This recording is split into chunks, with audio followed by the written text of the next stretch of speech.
I'm Joanna Hickson, and I'm here to give you some tips on historical fiction. I write historical fiction for Harper Fiction, and it's not really up my street to give tips because I really don't have any particular tips, but I will give you three or four hints as to what you could start doing if you are interested in embarking on a historical novel. Well, obviously, first of all, you have to choose your period of history, or maybe you've chosen a character already that you want to cover, and that will organise the period, of course.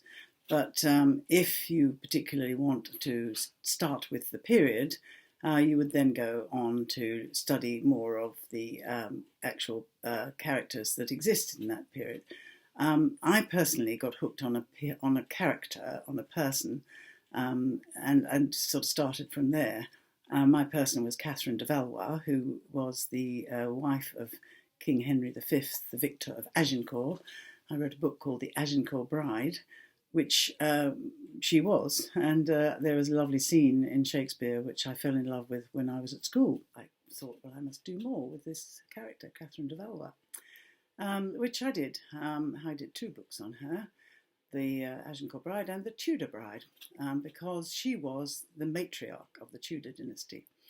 She married as a second husband one Owen Tudor, a Welshman, and this was not a popular move, therefore it was a secret marriage, and but they had 3 or 4 children between them before the council that was ruling the country for King Henry VI, who was a child, discovered that she had done this, and they didn't like it, so they took her to Bermondsey Abbey to go and have her last child, and there, in fact, she died.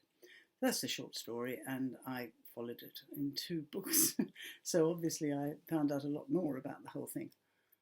Now, the Tudor period is a well-researched, well-written about a period, so I had to find different ways of looking at it, and I decided to use Catherine's Children by Owen Tudor. So they were called Edmund, the 2 boys were called Edmund and Jasper, and it was Jasper to whom I turned for my next book. And Jasper was the surviving son because Edmund died after being taken prisoner in a skirmish outside Carmarthen Castle, and he was taken to the castle, and there he died, we know not how. And he left behind a bride, a young girl called Margaret Beaufort. And she was married to him at the age of 12. And because you didn't get the benefit of your bride's dowry until you'd consummated the marriage, he did consummate the marriage much too early, and she became pregnant at the age of 13. So, when he died, of course, she was left alone in a castle in Wales, where he was living, and Jasper went to rescue her and carry her off to his own castle, as he was Earl of Pembroke, and he had Pembroke Castle, which wasn't too far away. So, that is the story of Henry VII's birth, although it isn't, because obviously I did more research on the whole family. And Henry VII, it was said by the castle when I went to research it, was born in a windy tower up on the battlements of Pembroke Castle. And when I went there, it was freezing cold. And although there was a fireplace in this room where the tableau of this birth is to be seen, it wasn't where I thought anyone would have wanted anyone of only 13, especially, to give birth to a child. So I decided to pick up some archaeology that had been done on Pembroke Castle, and this archaeology suggested that Jasper Tudor had built himself a mansion inside the castle, a more modern, in Tudor terms, modern mansion, which would have had more facilities and would have been a lot warmer than this windswept tower up on the battlements. So I decided to have to build that mansion in my own mind and put it in the castle precincts, and that's where I had Margaret have her baby. And luckily, the archaeology is now on the move, and it looks as if that will happen, and this house has been or will be found very soon. So that was lucky for me, because if I'd got it wrong, then I got it wrong, haven't I? But you have to take risks when you're writing, especially in historical fiction. I love research because it gives me so much to fuel my imagination, and I'm finding it very hard in the lockdown not to be able to do any location research. Therefore, I'm writing very slowly. Hint to my editor.